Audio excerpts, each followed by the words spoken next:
Recimo, kje ima te temne dlake, recimo mora imeti tačke oblečene, se pravi tukaj belo, tle temno. In zdaj, če na eni malo više, na drugi malo nižje, so že problemi, nima dobre ocene. Potem zadaj mora imeti na obe dveh tačkah zelo vzporedno, tako v trikotni obliki, oblikovane temne dlake, potem kaj še, ušesa, potem grbico na nosu, nekega v profilu gleda, mora imeti pravilno malo grbico na nosu, če nima, je spet lahko diskvalificiran in tako naprej, take stvari gleda. Saj jaz jih nisem nabavila zato, ker bi bila želela gojiti mačke, ampak celo življenje imamo mačke pri naši hiši in potem, ko sem rekla, ko bom šla pa v pokoj, bom pa imela mačke in bom gojila mladiče.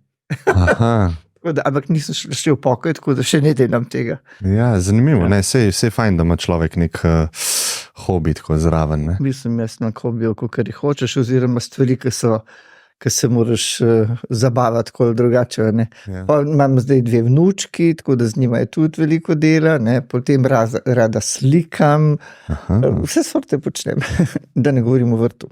A to vnučki so zdaj nekaj nova stvar? Ja, ta mačka je stara 14 mesecev, ta večja pa 4 leta. 4 leta, ja. Tako da.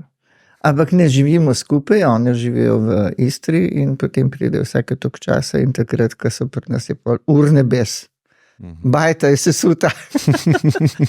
Ama je kakšne igračke prav pri vas ali sabo prinesem? Nekaj imamo igrač tukaj, večino jih sabo prinesem, ampak igrače niso zanimive, ampak recimo imam librarijo, pa knjige noter tako, ta mala zvleče vse ven in potem pol gleda tiste knjige, ne vem, kaj vidi v njih, ki je še tako majhna, ampak ona si se v te knjige mora gledati. Pa tako, mislim, igrače so recimo v kuhinji, v omarah, ne, kakšne posode.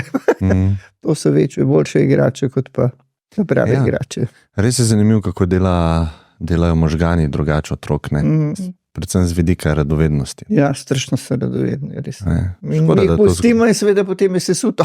Ja, ampak tako obračajo stvari, vse je zanimivo.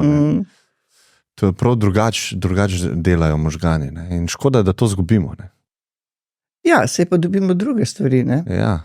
Tako da to je pač obdobje razvoja, ki mora iti skozi, ampak pa, ko pridobi to izkušnjo, gre seveda človek naprej. Ne? Ker recimo, če te malo gledam, oziroma če zdaj gledam, jaz imam 4 otroke odrasle, ne? Pa če gledam te male 2, rodile sta se z to digitalno izkušnjo. Otroci prejšnjih generacij so prijemali takole. Te prijemajo takole. Res? Videl sem tudi, da knjige želijo takole. Ja, tako in oni vejo, kako na ekranu to premikati zelo hitro. Tako da včasih najdejo funkcije, glizant se mu jeziv, ker mu je spet zablokirala telefon. On ne zna zablokirati telefon, ona mu ga je zablokirala. Hči, mamica njuna, sem pa tudi jezila, da je ta mala pri skoraj čist prazni bateriji ugotovila oziroma pritisnila nekaj in je zresetirala telefon.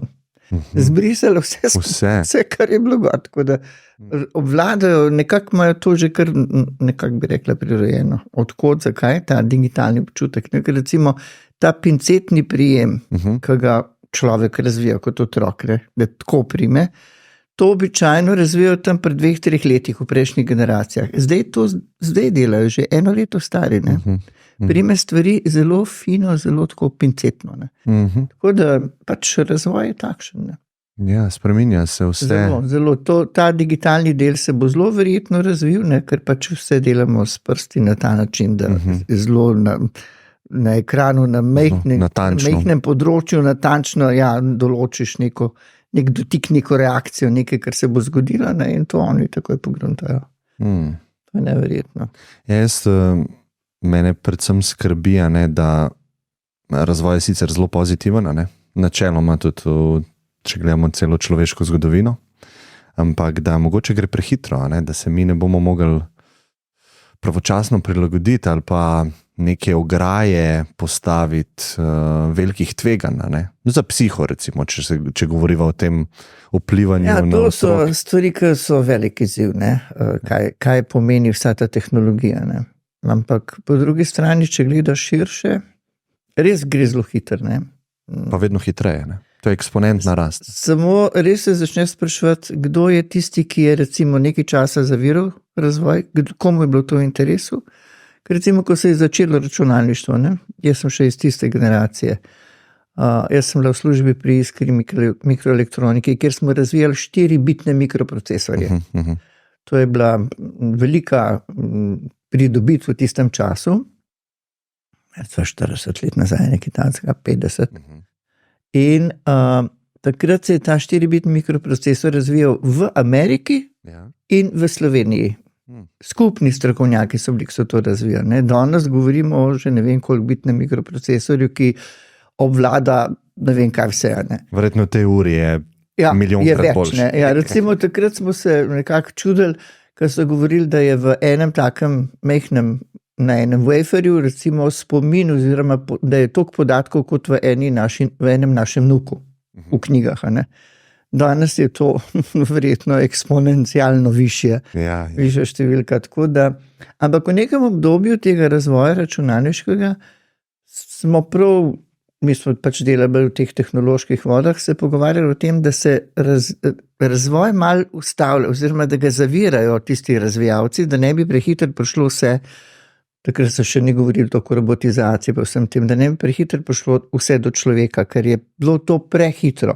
Zdaj pa očitno so te nove generacije tudi, mislim, da je tle mobitel zelo velik naredil, oziroma ta sodobni telefoni, hitrejše to znajo sprejemati. Je pa vprašanje spet tisti, ki obvladujejo vse to, ki imajo vsa ta sredstva, ki imajo vso to tehnologijo dejansko že nekje na lagerju, da jo spustijo, kaj je njihov cilj. To me ne bolj skrbi.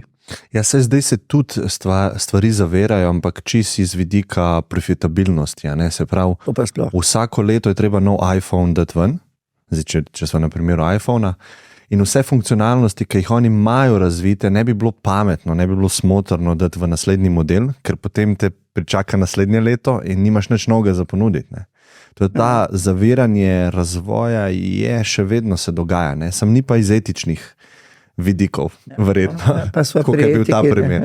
Pa sva tukaj, ker recimo to, o čemer vi zdaj govorite, ta po eni strani super potrošništvo, po drugi strani pa samo interes kapitala po vedno več. Pa novitete, To je tisto, kar seveda ni dobro za človeštvo, za človeka, posameznika in tudi za človeštvo nasploh. Vedno večje so te gromozanske razlike med super bogatimi in vedno več je revnih. Še slabše je to, da recimo predvsem za Evropo velja, pa tudi za Slovenijo, tega močnega srednjega razreda, višjega srednjega razreda, ki je vendar bil generator nekega razvoja, nekih inovacij, nekih aspiracij, kar je tudi zelo pomembno, tega je vedno manj, nima več te moči. Tako da to, jaz bi rekla, da bi treba, da pride do neke pomembne spremembe, do neke pomembne revolucije. Samo žalostno je to, da te revolucije, ki jih zdaj pričakujemo, bodo vedno zelo krvave. Na nek način že zdaj to doživljamo, ko gledamo, kaj se dogaja v Gazi, ko gledamo, kaj se dogaja v Ukrajini, ampak še hujše bo verjetno tudi nastopilo, ker človek je nekako pozabil, oziroma te, ki imajo to moč in to vpliv na vse, kar se dogaja, ne gledajo z človeške plati več. Za njih smo ljudje verjetno več ali manj pač neka živa masa, ki jo lahko samo upravljajo, in je verjetno zanimivo z tega višjega vidika gledati, kako ti upravljaš recimo množice, kaj se spremeni, če pritisneš gumb, ali pa včasih je bila tista igrica zelo popularna, kako je že bilo, SimCity, nekaj takega. Ko si župan, pa odrejaš, pa daš tega več, tega manj, ali več masla, ali več vojske. Ja. Tako kot pri Homo economicusu. Tako da to, kar se zdaj dogaja, pa že skoraj realnost. Pa mislite, da je za revolucijo vedno potrebno nasilje ali pa krvava revolucija? Pa vsako nasilje je neko, kako bi rekla, vsaka revolucija je nasilje. Zdaj, ali je nasilje tudi samo v tem smislu, ko ga tudi doživljajo, recimo, strašno nasilje je, da v Afriki veliki kapital sili otroke, da po rudi za liti pa za ne vem kaj brozgajo in verjetno zaradi tega si naberejo številne bolezni in zelo mladi umirajo. Ne? To je zame hudo nasilje, ni krvavo, ampak je nasilje. V luči ali pa v imenu ne razvoja, ampak v imenu kapitala. Ne? Mi smo pa premalo kritični do tega vprašanja, oziroma nismo si vzeli časa, ko smo se odločili za spremembo političnega sistema. Ne? Kaj pa je bilo v tistem prejšnjem sistemu mogoče vendarle dobro in bilo dobro prenesti na to stran. Ne? Seveda to tudi velikim playerjem ni bilo v interesu, da bi imel človek čas za premislek. In res vedno bolj je človeštvo odvisno od teh dveh polov. Ne? Zdaj niti ne govorimo o kapitalizmu, pa komunizmu, pa kot dveh močnih političnih in kapitalskih playerjih v državah. In to, kot je prijateljica Amerika slabega naredila v tej demokraciji, ne vem, če bo še kdo. Prvo sem imel v mislih revolucijo, če lahko rečeva, feminizma, ne? Ker je za to večkrat govoril, ne? Pa oni poznajo moj vidik tega, ne? Da se mi zdi eno najbolj uspešnih gibanj v zgodovini človeštva, ker so bili te ljudje, ne? Večinoma ženske, sposobne narediti spremembo brez nasilja, ne? Klasičnega nasilja, ne? Francoska revolucija je bila zelo nasilna. Ne? Ja, no, dobro, ampak jaz ne bi delala primerjavo, da je šlo za kakšno feministično revolucijo, ker je treba spet nazaj pogledati v neko človekovo zgodovino. Ne? So bili patriarhati, pa so bili tudi matriarhati. Obstajajo še danes zelo močni matriarhati. Se pravi, to izročilo, kako urediti družbo, mogoče na mikroravni ali pa na plemenski ravni, to izročilo je bilo vedno deljeno ali po ženski plati ali po moški plati. Odvisno od tega, seveda, kakšna je bila situacija, ki so ljudje živeli. In recimo matriarhat, ki še danes živi na mnogih karibskih otokih. Ne vem, koliko poznate to, ne? V času, ko so sužnje vozili iz Afrike, pa je bila tam postaja na Karibskem otočju, in so tam čakali ti sužnji, kaj se bo z njimi naprej dogajalo. Včasih so dolgo časa čakali, so pa kar ostali na tistih farmah ali sladkornega trsa in tako naprej. So se oni organizirali po svoje. Organizirali so se pa tako, da je vsaka vas imela nekako eno, recimo, kot da si predstavljaš en obroč, kjer so postavljali kolibe.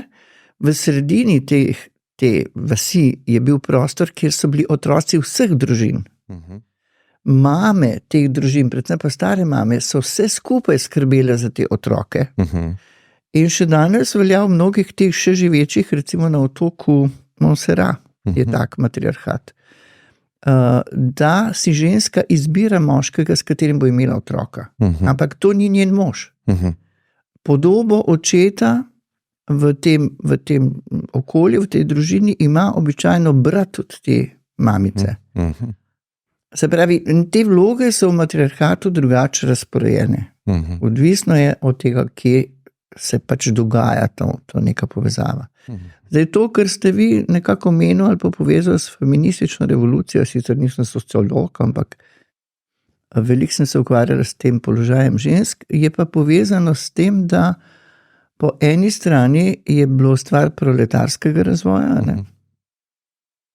Verjetno bi vi tudi, če bi bil ženska znoro, če bi ugotovil, da so, ne vem, prevezali v neko tovarno 30 ali pa 40 šivil za noge, da so šivele, da niso šle niti na stranišče, pa je prišlo do požara in so se zgorele tam noter. Si predstavljate 30 mladih žensk, starih 20-25 let, ki zgorijo, zato ker ne morejo pobegati. Pa takih stvari je bilo zelo veliko, tako da slej ko prej je moralo priti do nekega upora, do neke besa, do neke jeze, da se to prepreči. In seveda ženske so s tem dobile ali pa si znale organizirati neko moč, da se samo zaradi tega, ker se je posebej ženskam, ker so bile vedno podrejene v nekem delovnem odnosu, ne? Manj so bile plačane, otroci so morali tudi z njimi delati. Skratka, to je spet to mezdni odnos, ta odnos moči in kapitala v odnosu do tistega, ki ničesar nima. Tako da ne bi toliko povezvala z feministično revolucijo, ampak mogoče bolj proletarsko. Zdaj, seveda, ženske so, bolj ko so postale pametne in izobražene, bolj so ugotavljale, da želijo imeti neke enake možnosti. Zdaj vi pravite, da to je šlo brez kakšnih krvavih, ne? Verjetno čist brez ne, ampak načeloma ne. Tiste prve feministke, sufražetke so morale kar zelo veliko pretrpeti, se mnogo stvarem odpovedati, marsikdaj so končale v zaporu v tistih hudih časih, ne, poznamo zadeve v Veliki Britaniji, pa tudi v Ameriki.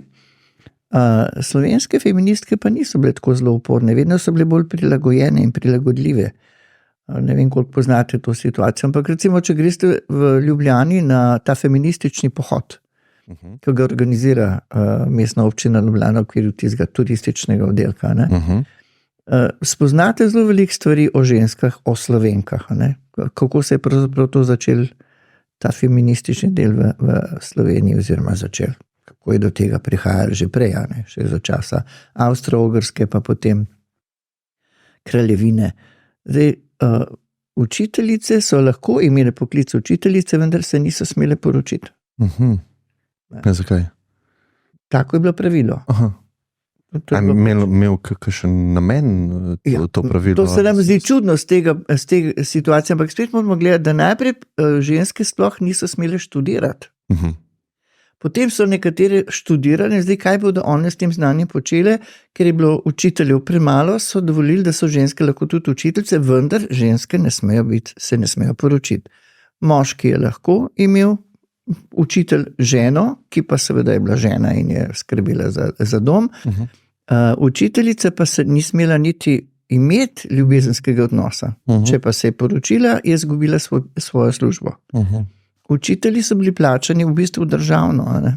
Zato je država lahko odrejala, kdo bo in kdo ne bo imel ta poklic. No in tukaj so se začele najprej te enakosti. Nižja je bila pokojnina, nižja je bila plača, ni imela te pravice in še marsičesa drugega. Tako da to, pri nas so se predvsem zavzemale za enake možnosti učiteljice.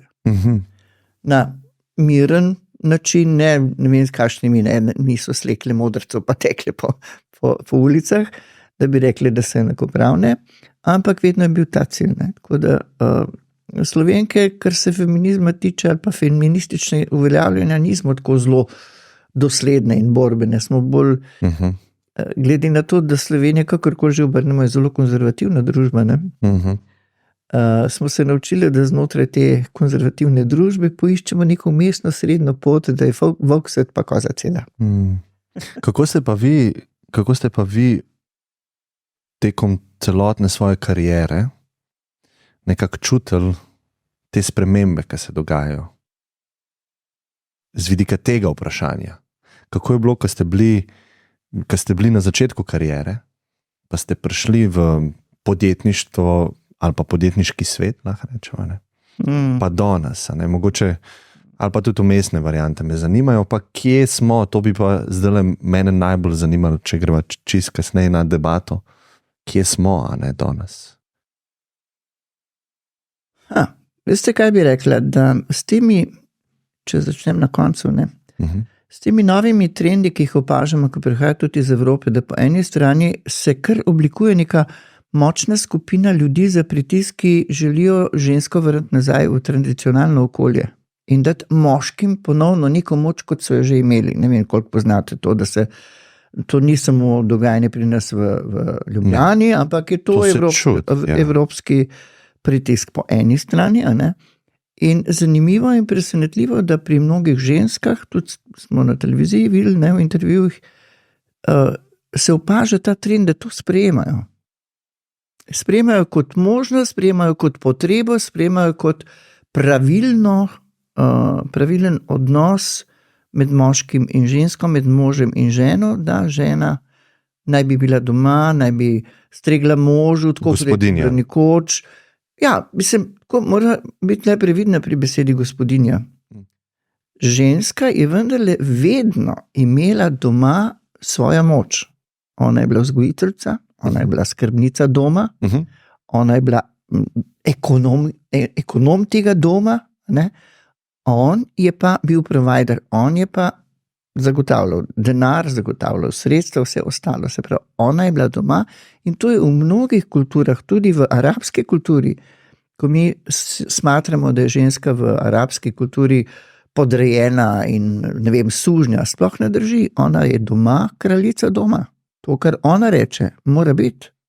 Ampak verjetno bi se strinjala midva, da doma je mogoče kraljica, ne? Ampak v teh družbah imajo sigurno manjšo veljavo, imaš manjšo veljavo, če si ženskega spola, ne? Že z vidika zakonov, kaj šele kulturnih vseh posledic. Vera je tukaj najpomembnejša, ne? Seveda, jaz sem živela in delala 1 leto in pol v Iraku.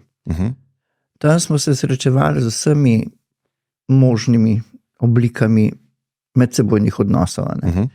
In seveda se strinjam, da z našega vidika so tam ženske, torej ženske niso svobodne. Z našega vidika, z njihovega vidika pa ne. Razen v nekih določenih ekstremnih primerih, recimo, če je prišlo to smo imeli mi situacijo, ko smo pač bili iz drugih kulturnih okolij, pa smo poznavali mlada dekleta in se je recimo eno mlado dekle zaljubilo enega našega fanta, našega delavca, ki je bil tudi v Iraku. To je bila prepovedana ljubezen in so dekle odselili. Recimo, to je bil ekstremen primer. Mogoče sem to, če pokomentirava. Z njihovega vidika bi one opisale, da so svobodne.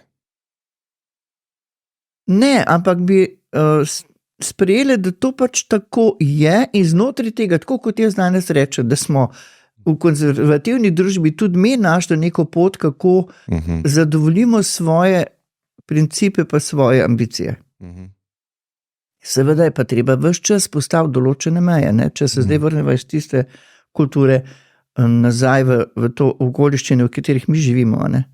Recimo, smo ženske, Slovenke, sem prepričana, ki v trenutku, ko bi prišlo do pritiska na že pridobljene pravice, da bi šle velika večina na cesto. Da branimo te pravice, da jih zadržimo. Ne? To je že, pravica do odločanja o številu rojstev. Ker imamo to pravico, hvala Bogu, zapisano v ustavi.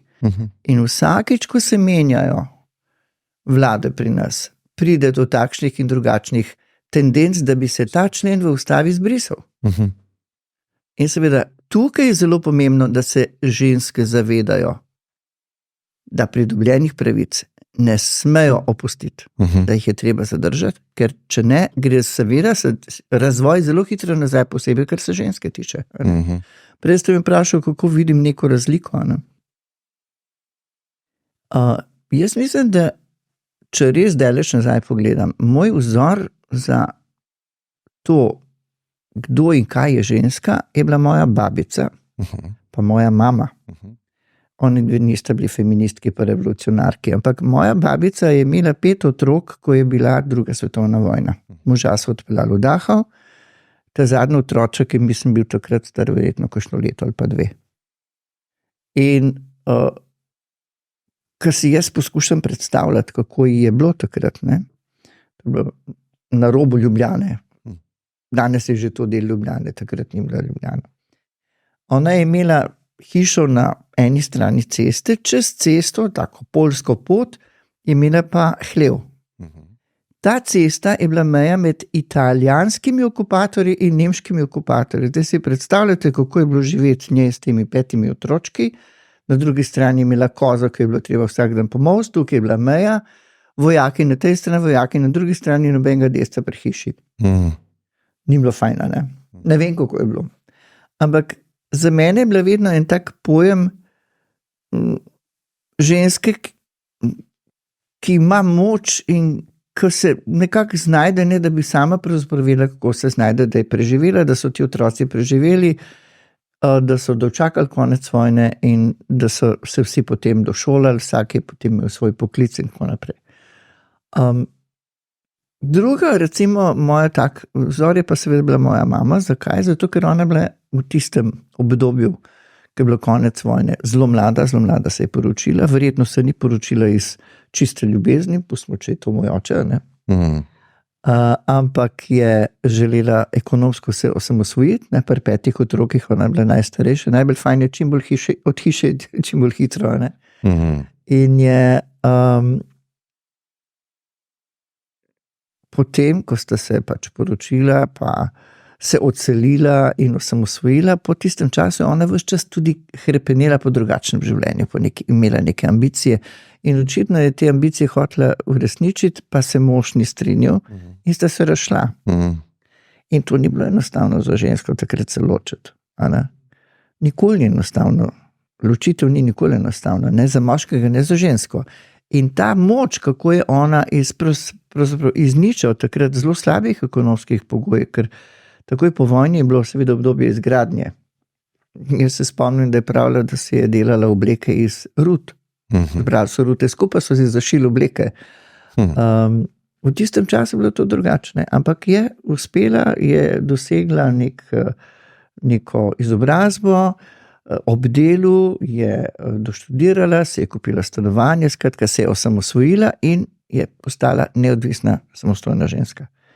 In to mi je bil tudi vzor. Seveda vzorov je še zelo velik, ne, recimo, ne vem, če poznate Aurora de Dudevant, ne, to je bila George Sand, famozna George Sand, ki je nekaj časa bila tudi v zvezi z Chopinom in ona je bila zame pojem osamosvojene ženske, ki želi tudi nekaj povedati, ne, ona je napisala neverjetno veliko zelo zanimivih romanov, vedno podpisano kot moški, George Sand, tudi oblačila se kot moški, kadila je cigare, dobro, to ni ravno vzora, ne, danes, ampak pokazala je, pa iz tiste druge pozicije, da je ženska lahko tudi samostojna, da je lahko intelektualka, da lahko odloča o svojem življenju in da lahko o tem tudi sporoča nekaj, da se lahko zavzema za neka stališča in je bila pomemben vzor tudi za moške takrat v tistem obdobju. Tako da ženska, ki so lahko neki vzori, ne, zame je bila tudi zelo pomemben vzor Marie Curie, ne,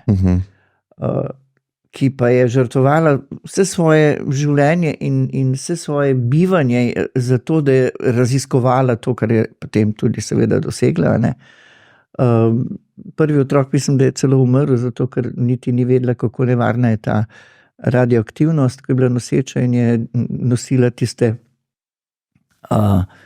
nekakšna vedra z tisto rudo, ki sta jo potem z možem Pierom raziskovala, da sta prišla do teh stvari, ki so danes tako zelo pomembne tudi v medicini.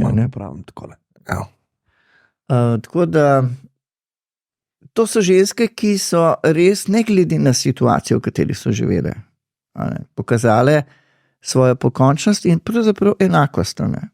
In tudi moški je seveda borben, hoče doseči neke cilje, samo neke družbene norme so naredile to, da je ženska tista, ki mora biti doma pa čakati na moža. In če zdaj gledamo razlike ali pa spremembe, v nekem obdobju, recimo spet v Sloveniji, smo ženske res bile čiste enakopravne. Zelo pomemben je bil čas porodniške. Doseči enoletno porodniško je bil kar dolg in naporen, recimo temu naboj, zelo veliko je naredila pri tem gospa Vida Tomšič, ki jo danes niti omenjamo, ona se je zelo zavzemala za daljše porodniško obdobje, pa so najprej imeli 3-mesečno, potem 6-mesečno, in zdaj enoletno. Pa zdaj, če pogledava, mnoge mlade ženske bi se kar odpovedale enoletni porodniški zaradi plače, oziroma zaradi dohodka, ker je porodniška nižja. Meni se zdi to strašansko žalostno, ker obdobje enega leta porodniške je investicija v bodočega državljana. Ja. Ker v enem letu se otrok strašno razvije, se nauči vsaj malo govoriti, shodi. Skratka, to, kar v tistem prvem letu investiramo v tega otroka, je naložba za družbo za kasneje. Če se bomo ženske ali pa če se bodo mlade ženske odpovedovale porodniški samo zaradi tega, da bi imeli večjo plačo, je to slaba naložba. In če bi zaradi tega delodajalci rekli, se večina žensk se tako že odpovedujejo dolgi porodniški, gremo nazaj na 6-mesečno porodniško ali pa še slabše, smo spet izgubili eno od že pridobljenih pravic. Se absolutno strinjam. Strinjam se predvsem glede možnosti, ki jih človek ima v tem svetu, v katerem živi, in več možnosti je načeloma pozitivno. In jaz sem zato, ali pa tudi prej, ko smo se o arabskem svetu pogovarjali, ne gre se za to, kaj nekomu všeč, da je doma, pa da je kraljica doma. Gre se za to, da ima možnost, da ni to, kar ji družba nalaga. Ne?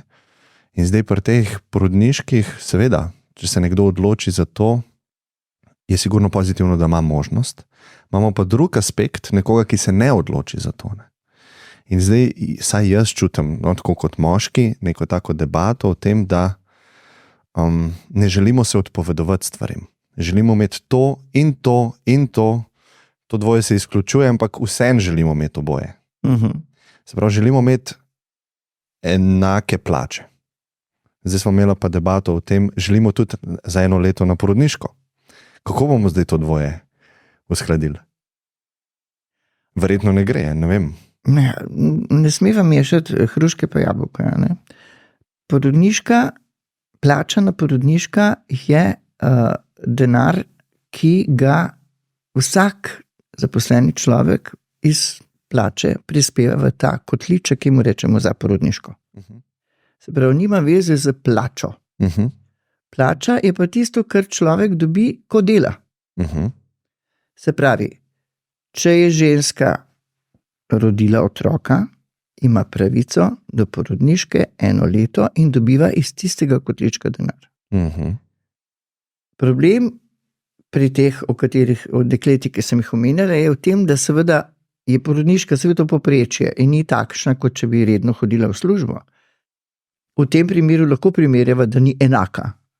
Ampak je čas, ki ga ona prebiva z otrokom, čas, ki ga lahko sama sebi tudi posveti, čas, ko se njeno telo in njena duša regenerira, čas, ko se hormoni, ki divjajo ta prvih 5 mesecev po porodu v tebi, nekako uskladijo in uredijo. Ne? Ker tukaj pa smo precej različni. Ne? Ženske imamo to igro hormonov vsak mesec. In ta igra hormonov pri vsakem porodu je seveda spet še bolj intenzivna in je zelo v redu, da seveda je ta čas, da se vse to uredi, da se vrneš nazaj in da delaš. In seveda dohitiš tisto razliko, če govorijo zdaj ravno o materialnem delu. Kaj pa nekdo, ki ni šel na porodniško, sploh? Takega ne mora iti. Ne. Po zakonu mora iti. No, ampak človeka, ki nima otrok. Aha, ja. In recimo na neki vodstveni poziciji, zelo high performer, vi ste iz tega sveta, jaz tudi recimo imam ogromno znancev, ki so življenje posvetijo temu, življenje posvetijo poslu in high performance. In karieri. To je number one stvar. In nekdo, mislim, tekmujemo, na trgu tekmujemo med sabo, za to, kdo bo večjo dodano vrednost prinesel na trgu in iz tega recimo določimo neke plače. Ja. Bi se strinjali s tem, kar sem rekel, da zdaj grem naprej? Ne. Okay, kaj recimo tukaj ni? Mislim, a se mi dva zdaj pogovarjava, kako priti do višje plače, ali kako sploh pride do plačila, ker moramo ločiti, menedžerski položaj in poklic je nekaj drugega. Menedžerske pogodbe z delodajalci je spet čist nekaj drugega od običajnih, govorimo o kolektivnih pogodbah in običajnih zaposlitev. Trg menedžerjev se oblikuje drugače. Če velika korporacija išče nekega menedžerja za neko določeno nalogo, za neko določeno pooblastilo, ima ona že ponudbo pripravljeno, ker sama zna oceniti. Nikoli ne bo ocenjevala samo na podlagi, kako bi bilo fino, če bi imeli tega in tega človeka, na podlagi, kaj bi ta človek prinesel k korporaciji, da bo finančno uspešnejša. Ja.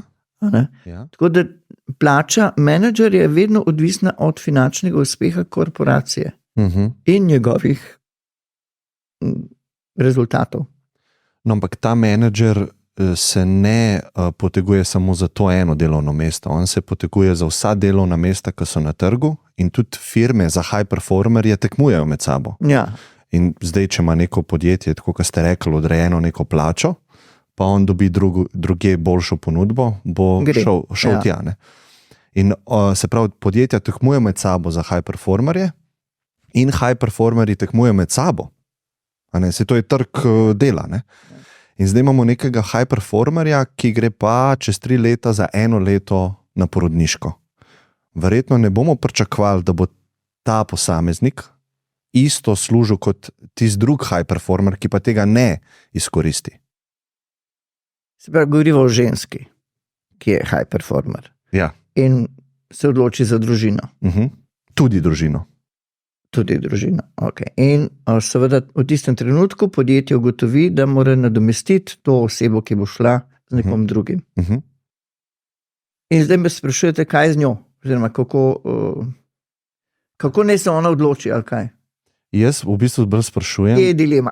Dilema je v tem, da čutim v družbi, da ne sprejemamo tega, da je ta ženska, ki je high performer, bo manj služila v svoji karieri kot ta high performer, ki vse posveti, celo svoje življenje posveti karieri. Jaz mislim, da je to logično, pa smiselno, mislim pa, da družba, pa me zanima, kako vi vidite to, da zdaj trenutno tega ne sprejema, da bi to moglo biti izenačeno. Ampak na trgu dela, jaz mislim, da če racionalno gledamo, tega ne bomo mogli doseči. Na smiselen način.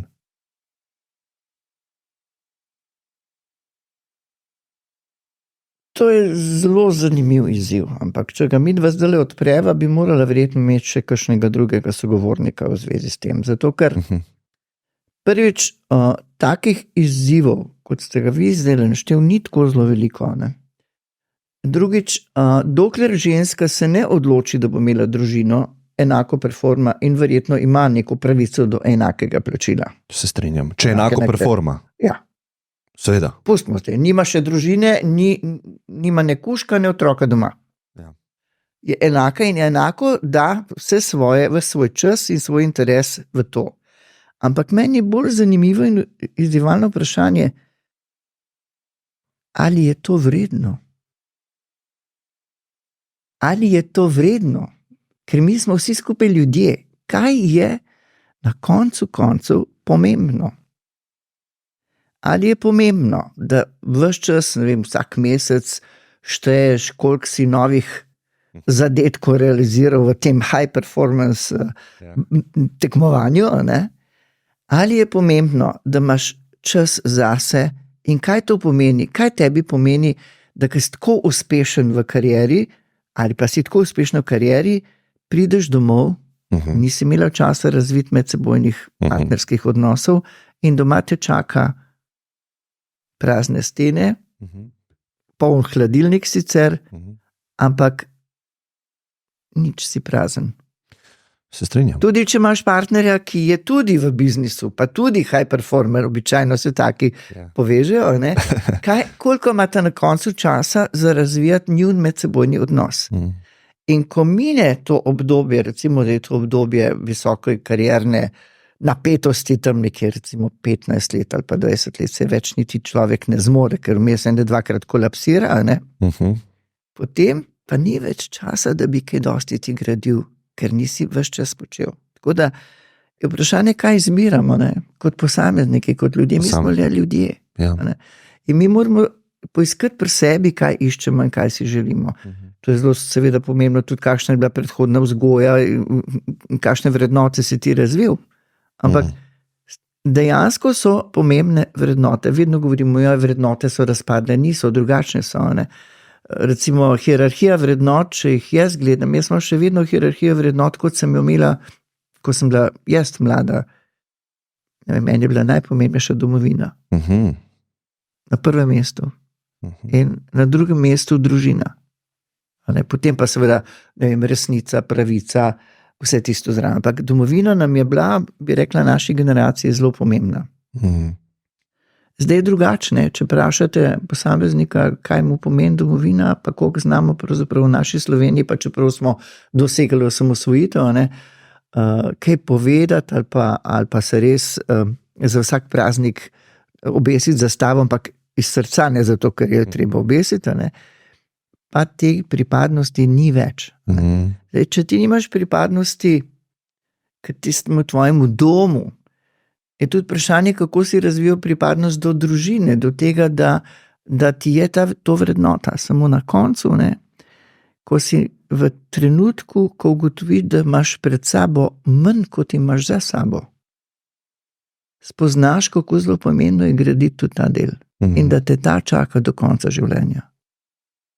Ko si mlad, nekako seveda gledaš vse čas za to neko kariero, uspehom, ne vem, boljši avto, večje stanovanje, samostojno hišo, potovanja v tujino, spoznanja in čeprav ne ta potovanja, če niso tudi polna nekih vsebin, nekih spoznanj, da ti vidiš tiste ljudi, kako oni tam živijo, da ti to primerjaš, da se s tem bogatiš, tudi nič ne pomenijo. Ne? Da si vedno samo, ne vem, na Maldivih, na tistih peščenih plažah, ampak ti ne veš, kako tisti ljudje na Maldivih živijo, ne? Na posameznem otoku, ne vem, ste že bili verjetno tam. Življenje tam v resnici za njih drugačna realnost, kot nas, ki pridemo tja na obisk, pustimo nekaj dolarjev tam in gremo. Ja, se pa to tudi zapira, vedno bolj podobno živimo. Kamorkoli greš na svetu, ne, se nekako vse to prepleta. Ja, no najbrž bo neko, se veste kako je, ne, to je podobno kot statistika, ne, kupeš kilogram kislega zelja, pa kilogram mesa, pa narediš segedin. Ja, res je. Da to je povprečje, ne, ampak stvar vrednot, res, stvar tvojih pričakovanj, ali hočeš res vedno več materialnega, ali želiš pravzaprav obdržati tudi tisto, kar je največje bogatstvo, ne. Naša misel, naš intelekt, to je največje bogatstvo, ki ga imamo. Ta nas tisti, ki za tega moramo skrbeti. Ne? Ja, prej smo se dotaknili o neki posameznici, ki si izbere to, da je doma gospodinja. Ne? Ja. To ste rekli, da ste po televiziji tudi videli. Ja. Ali pa ta narativa je. Ne? Kaj je v bistvu s tem narobe? Recimo, če smo prej opredelila več možnosti, večja svoboda pri izbiri je pozitivna, zdaj pa nekaj, jaz to zelo čutim, zdaj tudi v svojem krogu, da se mal iz tega ekstrema ženska more biti enaka moškemu v biznisu, more high performat, da čutim zdaj ta drug ekstrem tega, da ženske prostovoljno reče, jaz pa želim biti gospodinja. Jaz želim te stare vrednote spet obuditi. Meni je prva stvar v življenju družina. Jaz se ne želim gnati v biznisu z drugimi ženskami in moškimi. Ne? Kaj je s tem v bistvu mogoče narobe ali pa ne vem, neoptimalno? S tem ni nič narobe, če si ženska sama izbere. Pa spet bi bila previdna. To ni gospodinja. To je kraljica doma, kakorkoli že rečem. No, ona tudi reče gospodinja, zato sem jaz uporabil izraz. To besedo gospodinja kot nekakšen status postavimo, ker potem biti gospodinja tudi v nekem statusu pomeni brez prihodkov, registrirana celo običajno ob svojem možu. Mislim, ker mi moramo imeti neke statuse tudi urejene. Ne? Status gospodinja je ta. Pa greva v ekstrem, rečeva, da nima prihodkov. Greva v ekstrem. Kot gospodinja, da nima kaj. Recimo je gospodinja, sama se opredeli kot gospodinjo, nima prihodkov, mož dela, je high performer recimo. Ja, mož ima prihodke. Ne? Mož ima prihodke, ja. Vsak svoj del nekako pokrivata, ko sta se dogovorila, svobodno, to je zelo pomembno. Kaj bi bilo kle narobe, če bi tudi to imeli v družbi? Pa sej imamo to v družbi, nič ni narobe in to imamo v družbi. To poznamo, ampak narobe je to, da se pritiska, da se žensko vrne nazaj v njeno prejšnjo konzervativno vlogo.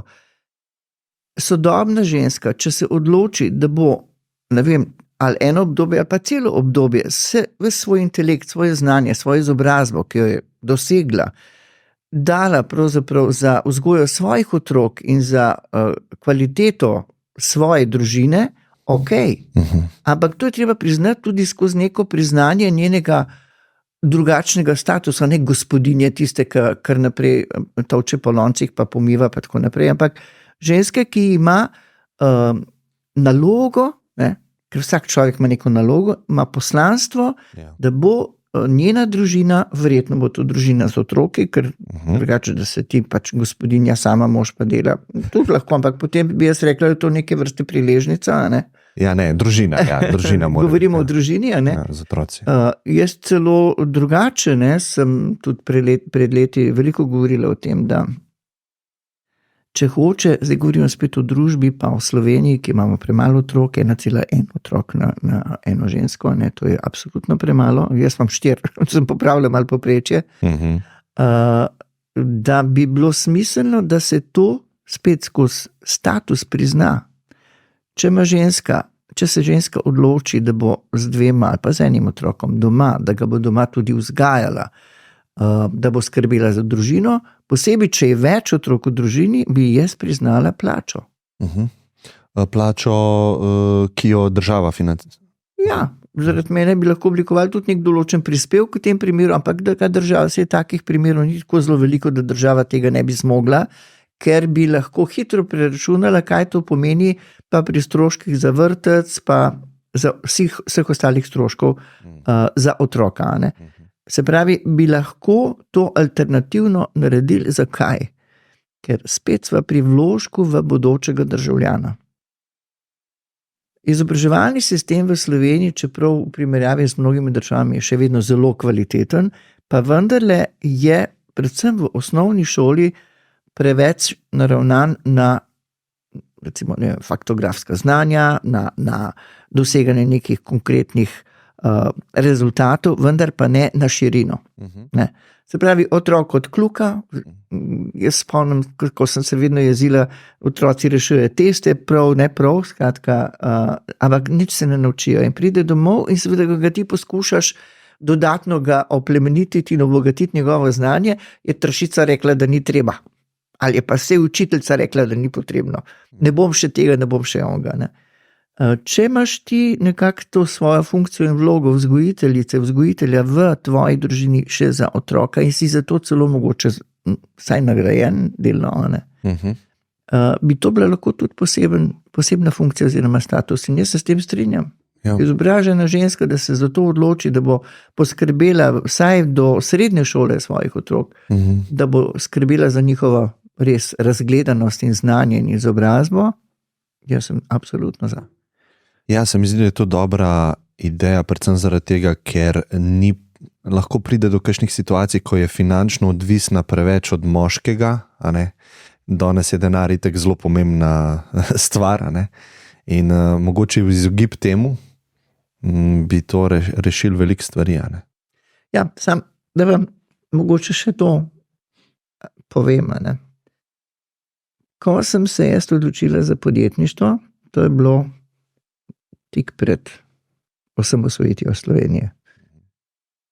Odločila sem se zato, ker sem imela takrat že 3 otroke in sem imela službo v mediju, ki je bila običajno popoldan, pa ob sobotah pa nedeljah, centralna redakcija.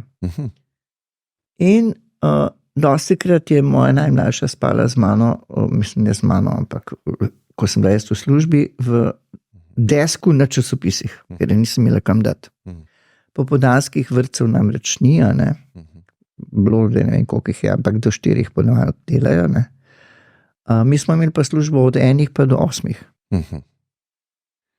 Mož je bil vedno na terenu, ker je imel pač gradbeni poklic. Najine mame so pa še delale. Prav babic ni bilo, ne. In možnost bi bila kvečemu, da bi se podjetje zmenilo s kakšnim vrtcem v bližini, da bi mogoče bil pa popoldanski turnus v vrtcih. No in jaz sem to predlagala na enem od sestankov, pa so mi rekli, da z mano niso sklenili pogodbe za to, da bom imela še 3. otroka.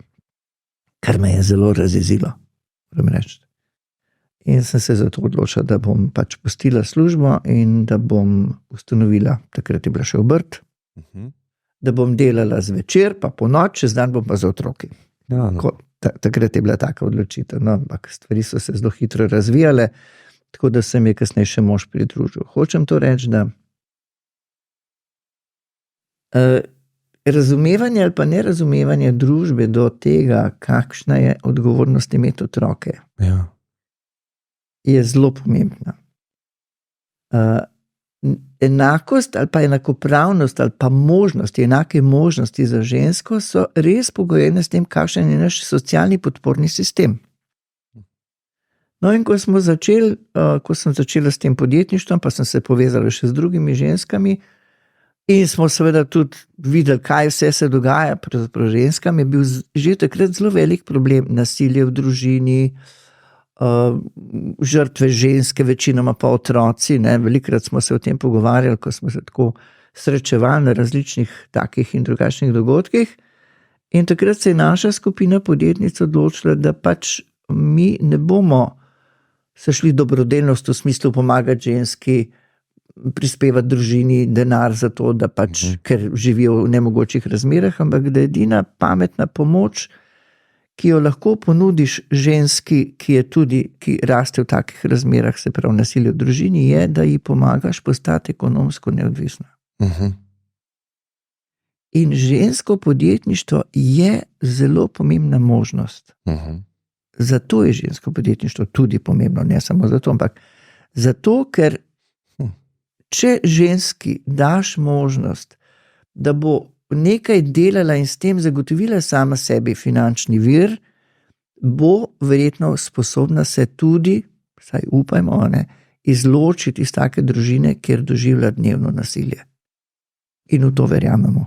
To je ena od stvari, za katere se zavzemamo, recimo tudi v naši skupnosti podjetnic, pa nasplošno, ko govorimo o tem, zakaj je to pomembno, da je ženska ekonomsko samostojna. Ne gre za to, da se dokazuje, ker kdo več zasluži, ali ona, karkoli, ampak da če pride res do take situacije, da lahko gre. Ker zelo veliko primerov, ne vem, če ste brali knjigo od Vlaste Nussdorfer, Naši dečki z ulice, koliko je takih zgodb, ki jih je ona doživela v svojem poklicu kot tožilka, kjer so dejansko žrtve ženske in otroci zaradi nasilja v družini. In potem je prišlo do, recimo, izločitve tega moža in so ga zaprli, pa je čez 3-4 mesece ženska prišla do tožilke, pa je rekla, prosim, spustite ga, ker nimam denarja za preživeti. Se pravi, je raj prenašala nasilje, sam da je prišel denar k hiši. Ker ji nismo dali možnosti, da bi se mogoče ekonomsko osamosvojila. Ampak zdaj smo pa pri drugi stvari, problem znanja. Zelo velikrat vidimo, da pravzaprav je nek način življenja na nek način podedovan. Če ženska izhaja iz neke družine, kjer je bilo že nasilje, pade v podobno situacijo. In če je nasilje v družini in so tam otroci, ti otroci dostikrat ali prezgodaj pustijo šolo, ali skratka ne dokončajo šolanja, pristanejo v nekih okoliščinah, zaradi katerih te ženske deklice recimo ne morejo zagotoviti svoje ekonomske samostojnosti in zato padajo spet v eno tako okoliščino. Zato je zelo pomemben ta socialni podporni sistem, da pravočasno mogoče v takih družinah tudi tem otrokom pomagamo, tem deklicam pomagamo, tem dečkom pomagamo. In to je tista naloga družbe, ki je zelo pomembna in ki nima veze s kapitalom.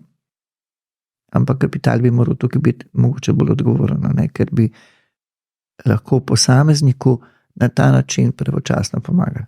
Ne gre samo za to, da ti doniraš, ampak da ti vključuješ v različne programe mlade tudi iz takšnih družin, da jim odpreš nova obzorja, da jim pokažeš, kaj vse je še možno, še tisti čas, ko se oni ustvarjajo, ne da vidijo potem neke vzorce, zaradi katerih se generira spet nova družina z nasiljem, pa z istim vzorcem.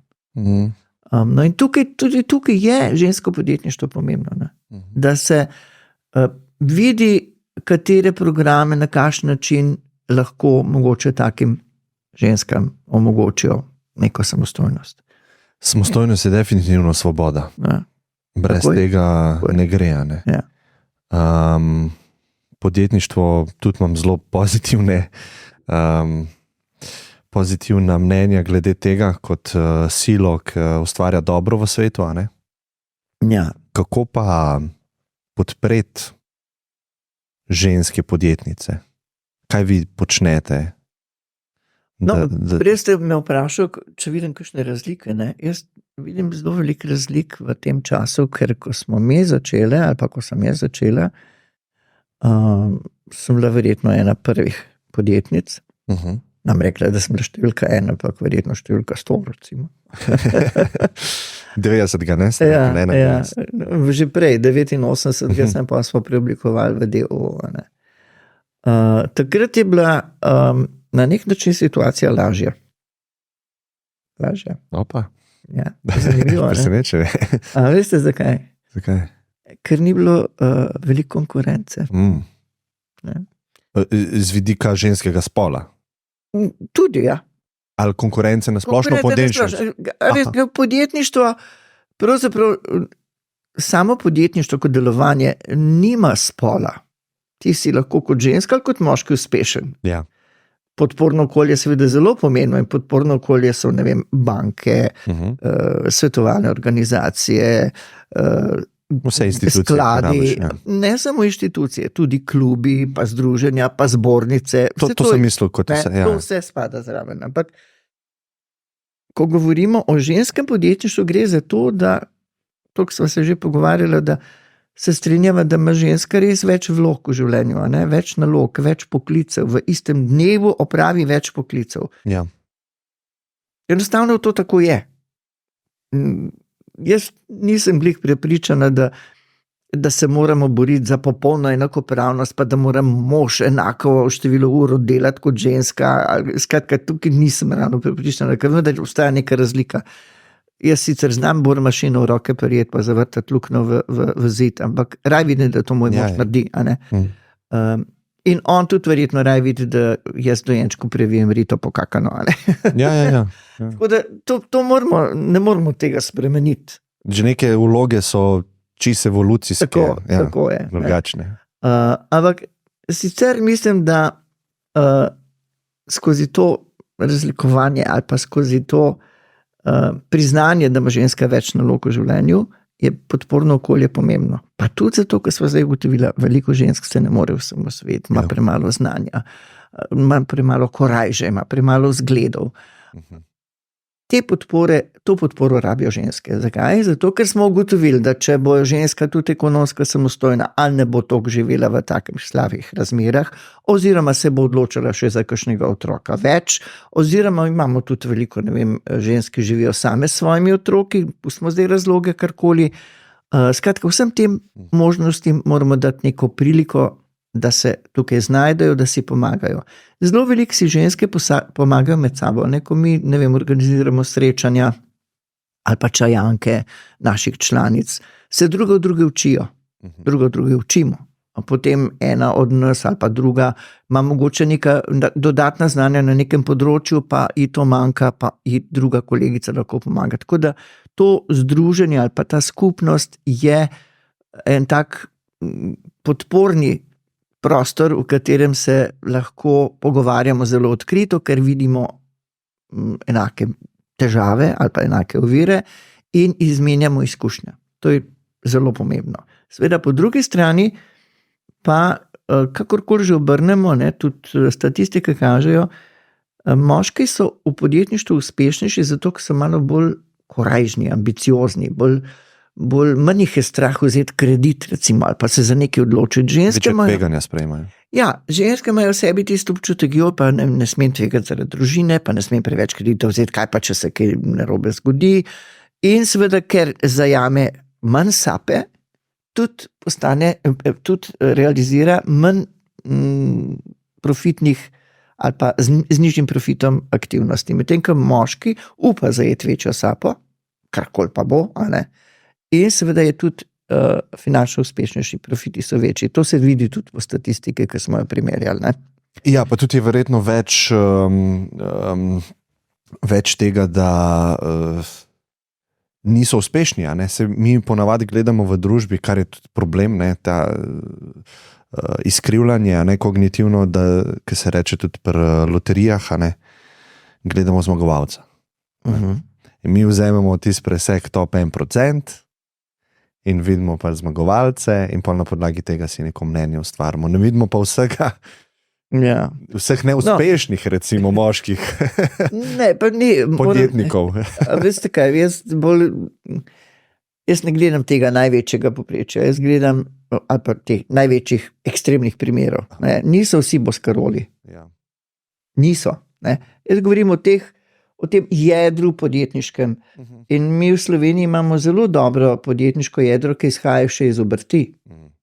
Zelo veliko obrti, uspešnih obrti je zdaj že prešlo v naslednje generacije in to je zelo uspešno podjetništvo in oni imajo tudi neko kapitalsko podporo, da lahko hitreje rastejo, pa izobrazbo, ki so jo pač te generacije pridobile in prevzele od svojih staršev naprej te dejavnosti. Tako da mi imamo eno močno ekonomsko podstato ravno v tem srednjem gospodarstvu, v srednjem podjetništvu, ki se razvija in raste. In ta bo, če bo kdo bo zadržal neko, bi rekla, nacionalno ekonomsko podstat, ki jo potrebuje Slovenija, ne? Ker po drugi strani vemo, da zelo veliko dobrih firm smo prodali tujini. Ne?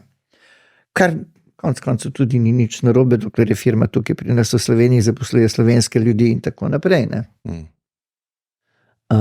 Ampak tako v smislu povprečja ni res, da so tako zelo neuspešni. Moški so kar uspešnejši v podjetništvu. Ne? In tudi ženski je manj. Ne?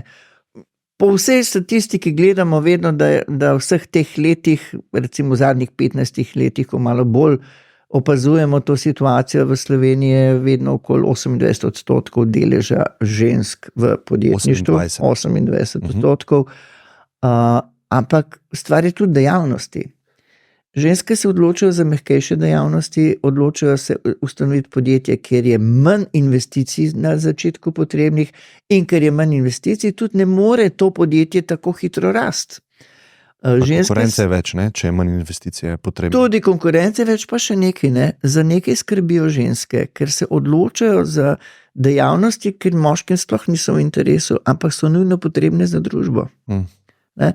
Potrebne so, ne vem, več izobraževanja, več znanja, osebne storitve, dobre so recimo tudi v trgovini, v posredovanju, v mednarodni trgovini, v financah, računovodstvo, davkarije. Te stvari so nekje bolj ženska dejavnost.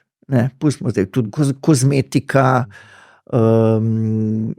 s tem povezane tudi kemija mogoče. To so nekje tiste stvari, kjer se ženske najdejo. Moški so pa bolj predelovalna industrija, nekaj konkretnega, čvrstega gradbeništva, zelo velikih je v gradbeništvu, ne vem, elektropredelava, pridelava in tako naprej. Tako da tukaj se že vidi in to so seveda stvari, dejavnosti, ki prinesejo več dobička, več dohodka, medtem ko te ženske dejavnosti pa manj. Tudi zaradi tega niso tako uspešne. Ne? Je pa res, da bi morali bolj spodbujati inovativnost žensk. Ne? Zdaj ta inovativnost je tudi, če primerjamo, ne, ali pa če gledate vsako letno podelitev nagrad za inovacije, kako majhen delež žensk se pojavi kot inovator, kot nosilk inovacije. Ne? Če gledava velika podjetja, imajo cele razvojne skupine in tudi v teh razvojnih skupinah so ženske v mašini. Recimo, ne vem, Lek, ko pride po nagrado za kakšno svojo inovacijo, ki se razvija 5 ali pa 10 let in to je cela ena vojska tistih raziskovalcev, strokovnjakov, ki delajo na posameznih segmentih, da potem pride do, ne vem, novega zdravila. Ne? Ampak, ko jih vidite, ko pridejo na oder, je, ne vem, 30 moških znotraj 35 skupine 35 raziskovalcev, recimo. Pa to sem dala en tak ekstremen primer, ker Lek je ali pa Krka, to so farmacevtske firme, ki zelo veliko vlagajo v razvoj, raziskave, inovacije in naprej, zelo veliko inovacij tudi prijavijo. Ampak nasplošno tudi, ne vem, eden od generatorjev zanimivih inovacij in patentov je, ne vem, Kemijski inštitut. Tudi tam je sicer zelo veliko tudi kemičar, ki so visoko usposobljene, strokovne za razvojne skupine, ampak jih ne najdete med inovatorkami. Tudi med podjetnicami ne najdemo toliko inovativnih posameznic, čeprav tudi v storitvah, storitvene inovacije so zelo pomembne, tudi v storitvah, če se one ne bi znašle, če ne bi razvile nek svoj poseben prijem, poseben pristop, in to je inovativnost, potem najbrž ne bi uspele. Tako da jih je med ženskami tudi kar veliko inovatork, ampak so premalo artikulirane, pa še nekaj. Tiste prave inovacije, ki prinašajo neke rezultate, ki so lahko mogoče celo patent ali pa zaščitene inovacije, imajo vendarle v sebi, v svojem jedru potrebno neko tehnično pa tehnološko znanje. In sva spet pri izobraževalnem procesu in programu. Že v osnovni šoli premalo zagotavljamo enakost v tem smislu, da fantom rečejo, tehnični pouk, za ženske pa ni to tako pomembno. Mi bi morali že v osnovni šoli spodbujati dekleta k tehničnim poklicam. Spodbujati, če so one, naravno talentirane za matematiko, za fiziko, za kemijo pa tako naprej.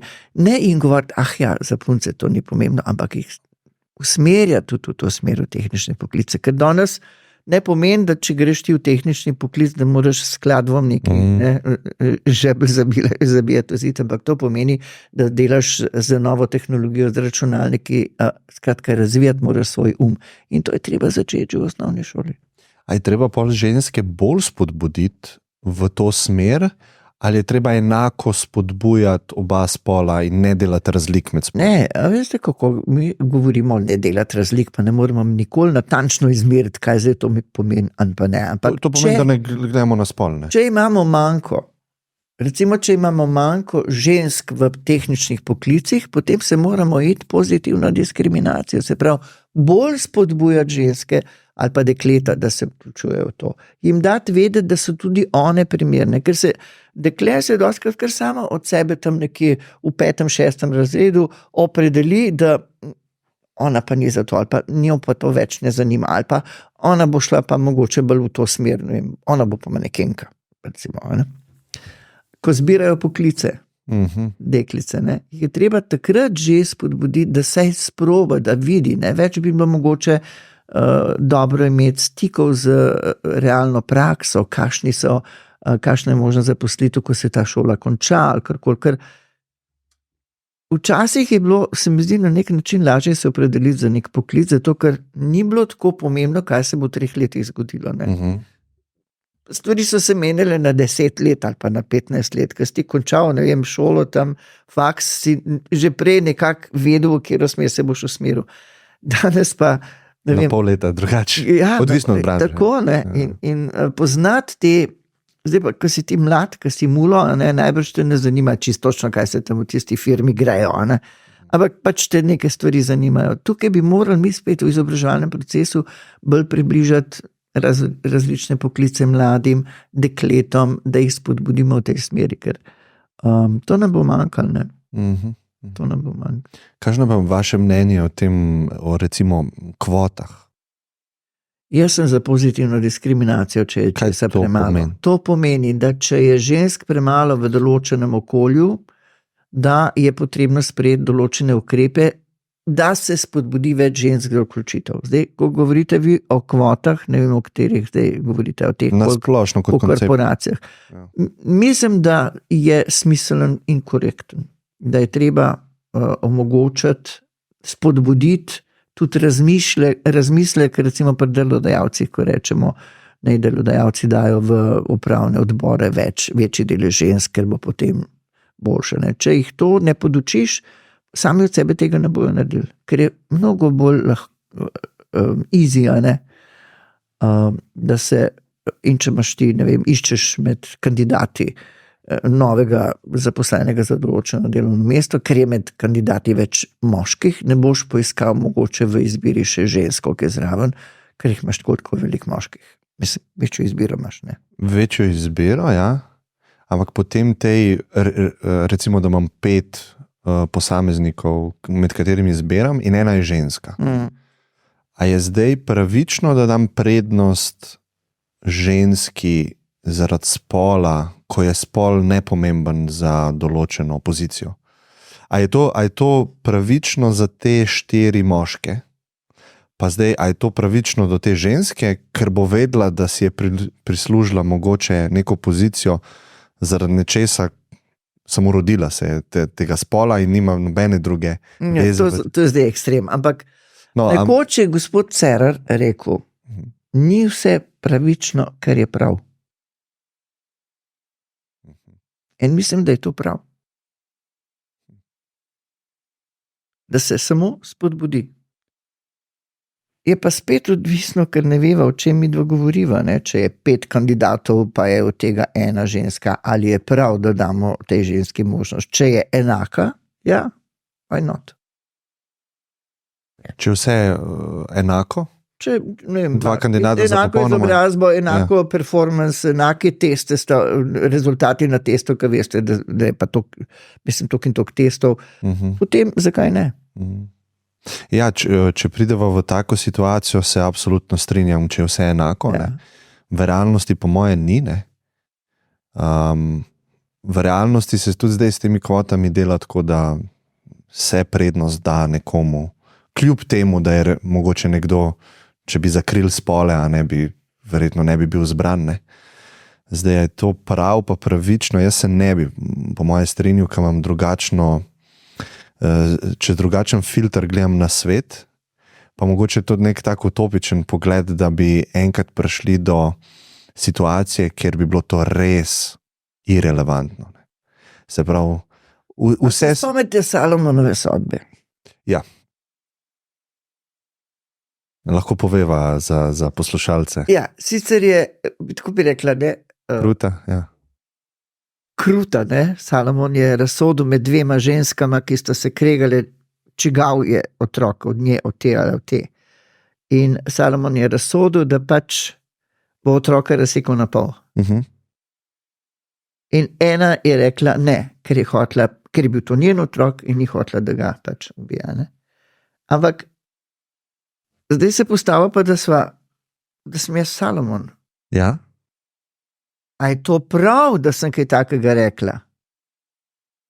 Ja, res ni imel namena verjetno razsekati. Je bila to modro je postopal, da je ugotovil, kdo je zares mama. Ne? Ampak... To je bilo pa pravično, ampak ni bilo prav. Ne?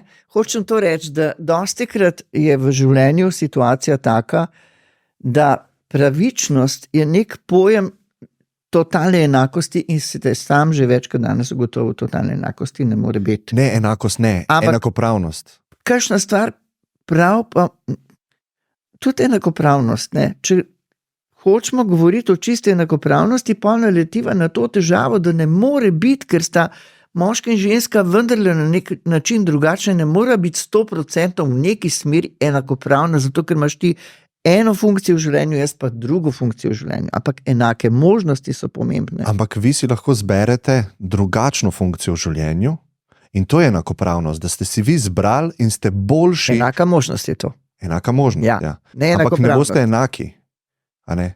Zato govorim jaz o enaki možnosti, ne o enakopravnosti. Ok, enake možnosti. Ampak če imamo vsi enake možnosti, ne bo na koncu rezultat enak. Ker smo si različni. No, ampak v čem smislu bi pa moral biti rezultat enak? Rezultat bo, ampak bo dober. Recimo enak rezultat v neki korporaciji, ki se ukvarja z gradbeništvom, ne bo na vodstvenih položajih 50-50. Zato, ker smo omogočili enake možnosti in je manjše število žensk se odločilo za to smer. In ne more biti, če res gledamo performance, pa dodano vrednost, ne bomo mogli priti 50-50, ker imamo manjši bazen ljudi na strani ženskega spola in večji bazen na strani moškega in na teh vodstvenih položajih ne bo mogli biti 50-50. Če bo 50-50, to pomeni, da smo preferirali ženski spol, ki nima veze s tem in s tem smo pozitivno diskriminirali, ampak smo mnogo neravnovesje. Ne bomo jih našli. Ne bomo jih našli. Ne bo jih 50-50. V gradbeni firmi jih ne bo, zato ker če greste pogledati v šole spet, koliko je deklet, ki so šle na gradbeno šolo, ne, jih je verjetno med 20 dijaki, sta 2 dijakinji. Ali pa na elektro je zelo podobna situacija. Deva reči IT industrija, deva reči programiranje. Tudi isto, jih je premalo. Ampak nekateri želijo, da bi jih bilo 50-50 na faksu. Ja, če bi jih že prej v osnovni šoli spodbudili toliko, da se jih bo toliko odločiti za to šolo. Kaj pa, če je vpliv genetike toliko močen, da ne bomo mogli prisiliti nekoga, da zanima ga nekaj, kar ga ne zanima? Pa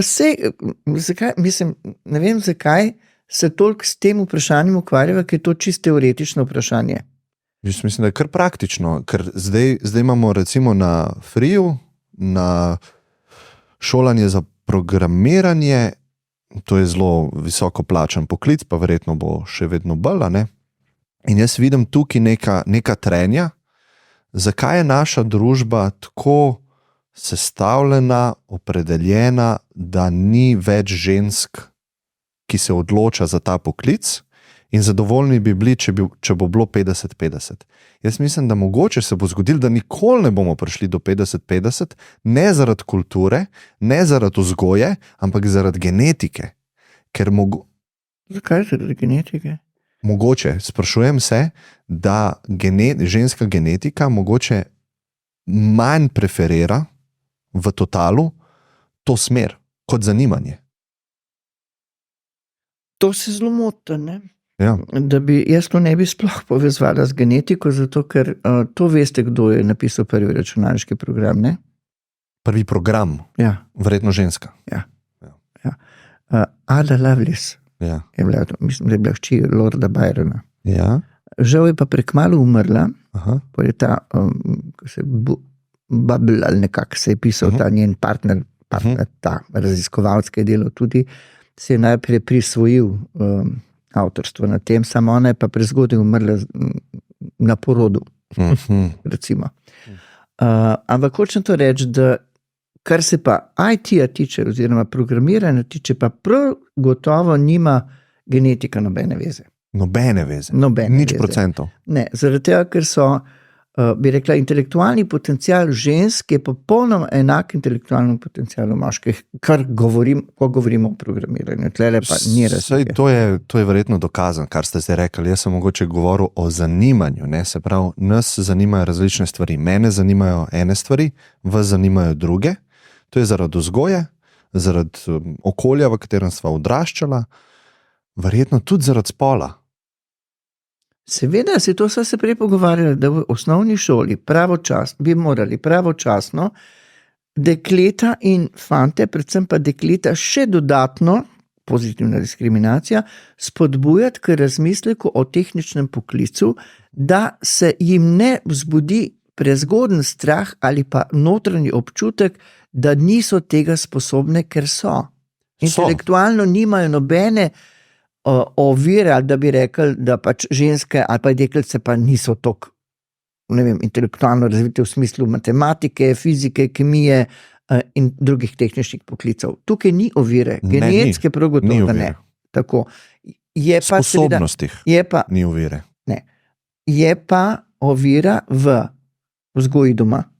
Če že doma govorijo, ti boš pa frizerka, a ne? Ja, vpliva. Ja. Fantu pa rečejo, ti boš pa, ne vem, vesoljski inženir. A ne? In v tem smislu tudi peljejo dekleta na obiske ali pa na oglede takih predstav, fante pa takih predstav, ne?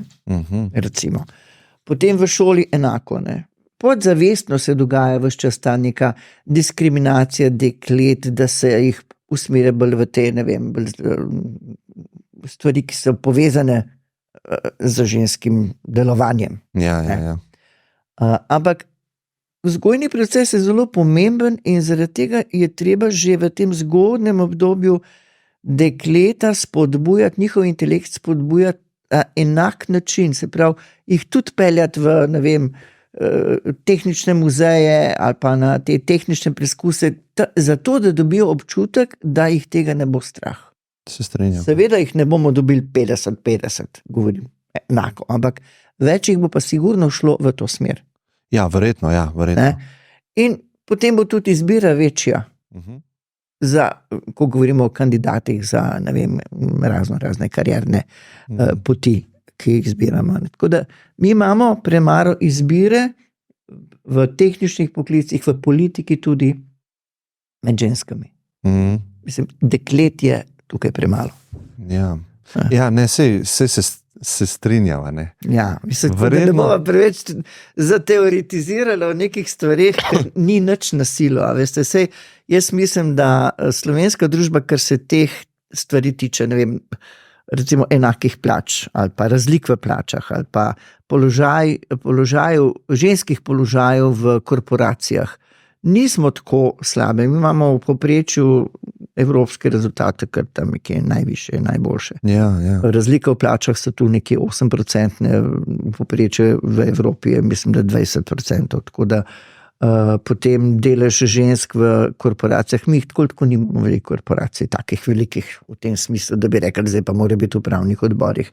In jih kar imamo, ker izhaja to že pravzaprav iz Jugoslavije. Že v Jugoslaviji, v prejšnjem političnem sistemu je bilo v menedžmentu zelo veliko žensk in bile so zelo priznane, bile so zelo uspešne. Tako da, pa še to je treba se zavedati, da socialistični sistem je spodbujal enakost žensk tudi skozi zaposlovanje. V Sloveniji ali pa v Jugoslaviji so bile ženske 100% zaposlene. Hočem to reči, imele so službo, vsak je imel službo. Medtem ko če gledamo Evropo, Evropa je šele kasneje prišla do tega, da je treba tudi ženske zaposlovati in dati delovna mesta. In zato so si postavljali takrat cilj, ko je Slovenija vstopila v EU, je bil cilj, evropski cilj, da naj bi dosegli 65% zaposlitev žensk. Kar pomeni, mi smo že tako bile 100% zaposlene, kakšno zdaj 65% delež žensk. Oni so pa imeli to zelo nizek delež in so tudi drugače rasli. Samo moramo to vedeti, da tudi v Evropi, v mnogih državah je situacija zelo drugačna, ker se Slovenija pa ima dobre pogoje v primerjavi z njimi. Recimo v Franciji imajo šole ob sredah zaprto. Če ima šolo ob sredah zaprto, ženska, ki ima službo, mora vedno ob sredah ostati doma. Razen, če ima, varuško, ki bo poskrbela za mularijo, da pride šole, ker danes v velikih mestih pa sploh ne moreš mulca samega pustiti, da pride tam 10 let star. Mora nekdo skrbeti za to, da bo jedel, da bo doma tako. Pri nas imamo pravzaprav celo popoldansko varstvo. Pri nas imamo organizirano javno mrežo vrtcev. To Italija tega nima. V Angliji imajo kreše, je vse privatno, če tega ne moreš organizirati sam, ne boš dal tako službo, ki bi bila odgovorna služba, da bi delala ti kariero in imela še družino. V Ameriki so ženske prisiljene se odločiti, in to je del njihove kulture, ali bo kot diplomira šla naprej in delala kariero, ali bo imela pa otroke. Če bo imela otroke, bo šla v bistveno drugačno zaposlitev, če bo sploh šla, medtem ko če bo delala kariero, ne bo imela otrok in se bo temu odpovedala. Mi, Evropejke, sploh pa Slovenke ali pa tiste, ki izhajamo iz bivšega socialističnega sistema, hočemo imeti vse. Mogoče ne na najvišji ravni, poznam tudi Slovenke, ki so se odpovedale družini za kariero. Danes so žalostne in same. Mislim, pa sva spet na začetnem vprašanju. Kaj je tvoja vrednota in kaj je pomembno? In ko imaš pred sabo manj kot za sabo, takrat spoznaš vrednote. Ko si mlad, ne razmišljaš o tem. Potem doživljaš, in recimo, ko doživljaš hude strese in prelomnice v življenju, in vsak človek doživi, bi rekla, neko periodo 7-8 let, nek življenjski konflikt in druker, in od takrat padeš dol. In če takrat nimaš nekega varnega zavetja, neke varne mreže, v katero padeš, nekega partnerja, ki ti da roko čez ramen in reče, bova že kako, bomo skupaj, takrat je pa kriza. In če spet zdaj gledava, jaz nisem ne psiholog, ne psihiater, ampak toliko ponudbe coachov, ki pomagajo razreševati konflikte, tisti, ki postavljajo družine, tako naprej. Kaj ti kaže? Da je nekaj narobe z nami, v naši duševnosti, v naših miselnosti, nekaj nam manjka, nekaj smo izgubili na tej poti dozorevanja in borbe za kariero. A je to? A ne? In spet, podjetništvo je tisto, ki ti lahko da odgovore. In ti si prilagajaš podjetništvo sebi. Posebej žensko podjetništvo. Zakaj je tudi pomembno? Ker ženska lahko potem skozi to svoje žensko podjetništvo ustvarja svojo in razvija svojo kariero glede na to, kako bo ostale poklice in obveznosti opravila. Ko imam jaz manjše otroke ali pa majhne otroke, pa k sreči, da sem v Sloveniji, da imam celo enoletno porodniško in da se kasneje tudi lahko na 4 ure zaposlim, pa kombiniram in podaljšam to bivanje z otrokom in njegov razvoj, skrbim za njegov razvoj. In ta izbira, da gradim svojo kariero hkrati kot ti otroci, me bolj ali manj potrebujejo. Ker roko na srce, otroci nas najbolj potrebujejo tam nekje, resva do konca osnovne šole, pa niti ne, že takrat so malo tečni, če smo z njimi. Je neko obdobje, ki ne bi več z nami na dopust, pa na počitnice hodili, potem je pa neko obdobje, ki bi spet, ker se razplača. Skratka, žensko podjetništvo je odgovor tudi na ta izziv. In nam da to priložnost, da nam rekla svoboda, ampak priložnost, da prilagodimo ta svoj čas času, ki nam je na voljo. Ja, mislim, jaz bi se vam rad zahvalil, ker to spodbujate. Ne? Danes sem veliko dobrih argumentov slišal za prav dotično žensko podjetništvo, ker nisem nikoli prej v življenju razmišljal, ker imam nekako, kot ste videli v to glavi, neko tako potrebo potem, da ne ločujem ljudi po spolu, pa čemarkola, nekako si predstavljam družbo, ki je slepa za vse te stvari, ki smo jih pridobili od rojstva, pa da je pol vse naknadno pomembno, ampak danes, sem slišal veliko dobrih argumentov, predvsem pa to, da posameznik mora biti samostojen, preden je svoboden. In podjetništvo ima ta efekt na posameznika, če je podjetnik uspešen. No, sej, lahko tudi poskusi na več možnostih. Recimo, ravno ta razvoj pa uspeh, pa kdaj sploh lahko pričakuješ, da se bodo poznali rezultati tvojega podjetništva, je tudi ena tak zanimiv izziv. Ravno zdaj zadnje dneve dobivam različne vprašanja od teh naših začetnic, podjetnic, ker so si zastavili nek cilj, da bodo v 6 mesecih nekaj uspešno realizirali, pa ugotovijo, da tudi po 12 mesecih ne morejo. Prva leta mojega podjetništva je bilo garanje po 16 ur na dan in to je bilo sigurno 5-6 let. Tako da tudi zdaj ni dosti drugačne. Prej ste me vprašal, kako je bilo na začetku, pa sem rekla, da je bilo na začetku lažje, ker ni bilo to konkurence. Na trgu ni bilo toliko podobnih ponudb. Takrat je bilo mogoče, recimo leta 91-92, je bilo mogoče v celi Sloveniji več kot 2800 podjetij. Potem se je začela tista privatizacija in tako naprej, ampak na veliko so se ustanavljala tudi nova podjetja. Če danes pogledate, je danes v Sloveniji verjetno 150,000 gospodarskih subjektov, pa še kakšen več. Vsako leto jih sicer zapre svoje vrata, tudi enih 8,000, 9,000, ampak se jih 6,000 novih ustanovi.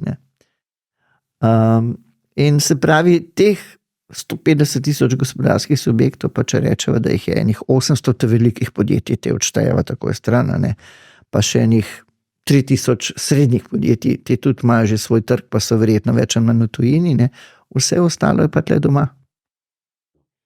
In slovenski trg je premajhen. Če zdaj govoriva čisto iz podjetniškega vidika, zelo pomembno je, da vsak podjetnik, pa tudi podjetnica, ki razmišlja o vstopu na ta trg danes, da že na začetku razmišlja vse evropsko.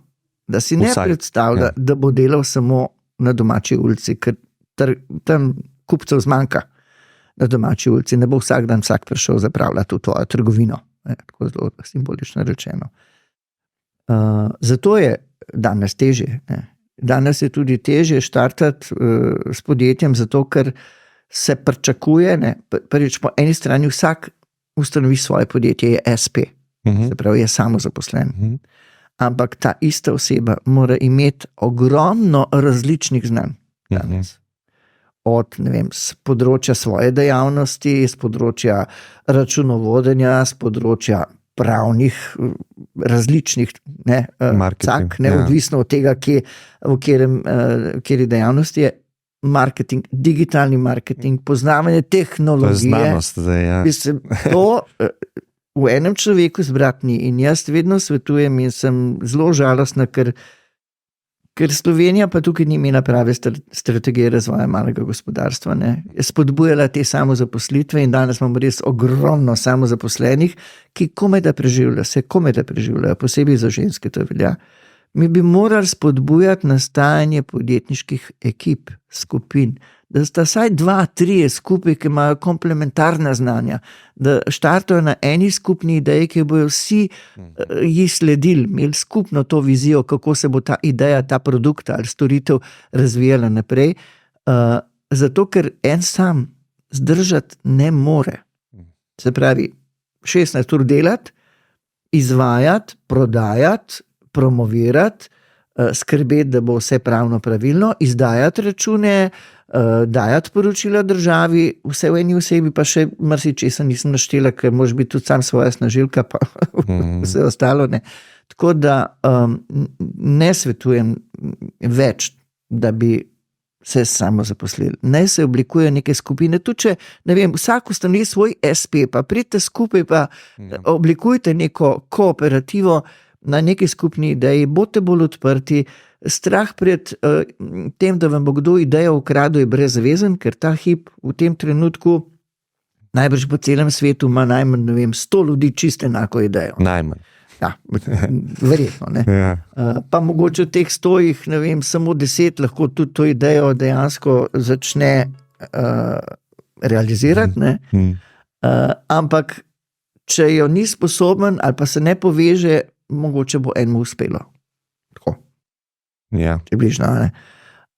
Uspelo mu pa bo ne samemu, ampak če bo znal vse druge resurse pridobiti na svojo stran. Nekaj so finance, nekaj so seveda tržišče, trg kot tak, mreža, ker danes brez mreže, včasih smo temu rekli veze in poznanstva. Ampak to je čisto navadno mreženje, networking, ki ga pozna cel svet, posebej pa biznis svet. In brez tega ne gre, brez tega ne moče prodreti. Ja, in vi sigurno na tem področju pomagate, ženskim podjetnicam, tako da ful hvala, Marta, za pogovor, izredno cenim, pa za vaš čas, pa za vse, kar počnete v tem prostoru. Hvala lepa za povabilo in upam, da sem kaj pomembnega sporočila za tiste, ki še iščejo pot naprej. Ja, zagotovo, meni ste marsikaj, tako da hvala vam. Prosim.